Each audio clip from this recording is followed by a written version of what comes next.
C'est l'appel du pied ultime de Vladimir Poutine aux pays africains. Au cours du sommet Russie-Afrique de Saint-Pétersbourg, le maître du Kremlin a multiplié les grands discours et tenté de se présenter en partenaire incontournable. La Russie continuera à apporter une contribution réelle à la résolution des crises actuelles et à la prévention de l'émergence de nouveaux foyers de tension sur le continent, à la lutte contre le terrorisme et l'extrémisme, les pandémies et la faim, et à la résolution des problèmes de sécurité environnementale, alimentaire et informatique. Sujet clé du sommet, les exportations de céréales vers le continent, au cœur des inquiétudes après la fin de l'accord sur les exportations de céréales ukrainiennes le 17 juin dernier. Selon l'ONU, 15 pays ont acheté plus de 50% de leurs céréales en Russie ou en Ukraine. Moscou affirme pouvoir remplacer totalement Kiev dans la région.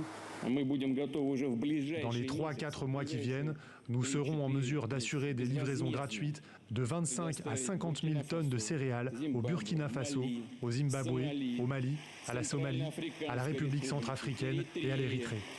Rassurer les délégations invitées, mais aussi renforcer les investissements sur le continent, notamment dans le nucléaire, les hydrocarbures et l'armement. Ces dernières années, la Russie a décroché des contrats stratégiques au Mozambique, en Égypte ou en Ouganda.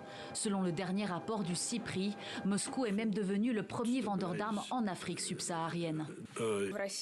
Nous achetons beaucoup d'équipements militaires russes et cela nous a beaucoup aidé à nous stabiliser. C'est pourquoi l'Ouganda est un îlot de paix dans cette partie du monde.